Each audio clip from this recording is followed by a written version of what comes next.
अस्सलाम वालेकुम दोस्तों, आज हम आपको ऐसे मुल्क की सैर करवाने जा रहे हैं जिसने अमेरिका जैसी सुपर पावर को शिकस्त दी। ऐसा मुल्क जिस पर 27 करोड़ बम गिराए गए, लेकिन इसके बावजूद ये मुल्क तरक्की की तरफ तेज़ी से बढ़ रहा है। ऐसा मुल्क जहां सांप की मदद से शराब तैयार की जाती है। जी हां, आज हम आपको सैर करवाने जा रहे हैं वियतनाम की। वियतनाम पर अमेरिका ने क्यों हमला किया? इस मुल्क के लोग क्यों खुशहाल हैं? वियतनाम के खूबसूरत मकामात कौन कौन से हैं? इन तमाम सवालों के जवाब जानने की कोशिश करेंगे। वीडियो शुरू करने से पहले नए आने वाले दोस्तों से गुजारिश है, हमारे चैनल को सब्सक्राइब और लाइक ज़रूर कीजिएगा ताकि हर इन्फॉर्मेटिव वीडियो आपको मिलती रहें। चलें अब निकलते हैं वियतनाम के एक शानदार सफ़र पर। सबसे पहले आपको बता दूं, इस मुल्क का official name socialist Republic of Vietnam है। अगर इसके रकबे की बात करें तो इसका कुल रकबा 3,31,090 मुरबा किलोमीटर है, जो दुनिया में 18वें नंबर पर आता है। वियतनाम की कुल आबादी 9 करोड़ 88 लाख है, जो आबादी के लिहाज से दुनिया के 15वें नंबर पर आता है। वियतनाम की अगर बॉर्डर की बात करें तो शुमाल की जानब चाइना, मगरब की तरफ लाओस और कंबोडिया और मशरक़ की जानब बहरुल काहिल का समंदर लगता है। दोस्तों, क्या आप जानते हैं यहाँ के लोग बहुत ज़्यादा खुशहाल हैं और इसी वजह से यहाँ की औसत उम्र 70 साल है।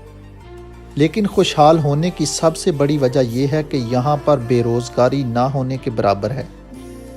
एक रिपोर्ट के मुताबिक यहाँ बेरोज़गारी की शरह सिर्फ 5% है। 95% लोग काम करते हैं और पैसा कमाते हैं। दोस्तों, वियतनाम आज आज़ादी की सांस ले रहा है और यहाँ के लोग पुरसुकून ज़िंदगी गुजार रहे हैं। लेकिन एक वक्त ऐसा था कि ये भी ग़ुलाम था। इस खित्ते पर 1000 साल तक फ्रांस ने हुकूमत की, 10 साल तक चाइना काबिज़ रहा और इसके अलावा ये मुल्क 10 साल तक अमेरिका की भी ग़ुलामी में रहा, जिसके बाद एक बहुत बड़ी जंग हुई और इस जंग में अमेरिका को शिकस्त हुई। अमेरिका के 58,000 से ज़्यादा फ़ौजी इस जंग में मारे गए। क्या आप जानते हैं अमेरिका ने 1964 से 1973 तक वियतनाम पर 27 करोड़ क्लस्टर बम गिराए। अगर इसका मुआवजा इराकी जंग से किया जाए तो अमेरिका ने इराक पर 6 करोड़ बम गिराए, जबकि वियतनाम पर 27 करोड़ बम गिराए गए। ये जंग 1974 में ख़त्म हुई और जीत वियतनाम की हुई। इस जंग को वियतनाम वार भी कहा जाता है। दोस्तों, अगर आप वियतनाम का मैप देखें तो इसकी शेप आपको बाकी मुल्कों की निस्बत अलग तरह से नज़र आएगी। ये इंग्लिश के अल्फ़ाबेट एस की तरह दिखाई देता है।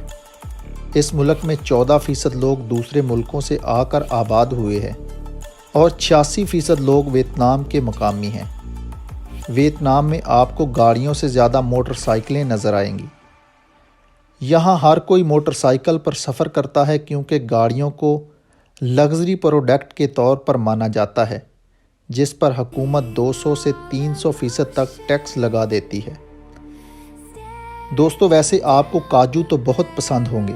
क्या आप जानते हैं दुनिया में सबसे ज़्यादा काजू की प्रोडक्शन करने वाला मुल्क कौन सा है? वो है वियतनाम। कहा जाता है कि दुनिया का 45% काजू वियतनाम में पैदा होता है और इसके अलावा काफ़ी एक्सपोर्ट करने में भी वियतनाम दुनिया के दूसरे नंबर पर आता है। और अगर काली मिर्च की बात करें तो इसमें भी वियतनाम पहले नंबर पर है। दोस्तों, वियतनाम का लिटरेसी रेट 96% है, यानी ज़्यादातर लोग पढ़े लिखे हैं। अगर इनके मज़हब की बात करें तो बुद्धिज़्म को मानने वाले लोग यहाँ सबसे ज़्यादा हैं। इसके अलावा वियतनाम के लोग ड्रैगन पर भी यकीन रखते हैं और इनकी भी इबादत करते हैं। इसके अलावा आपको पूरे मुल्क में बहुत जगहों पर ड्रैगन बने हुए नज़र आएंगे। मुल्क का दारुल हुकूमत हनोई है। ये मुल्क का दूसरा बड़ा सबसे ज़्यादा आबादी वाला शहर भी है। ये शहर दुनिया के जदीद तरीन शहरों में आता है। विज़िटर इस शहर में बहुत ज़्यादा आते हैं। दोस्तों, क्या आपने कभी ऐसा ब्रिज देखा है जिसे किसी द्योहैकल ने पकड़ा हुआ हो? जी हाँ, वियतनाम में एक ऐसा ब्रिज भी मौजूद है। जिसे विजिटर बहुत ज़्यादा देखने आते हैं। इस ब्रिज का नज़ारा देखने लायक है और ऊंचाई भी बहुत ज़्यादा है।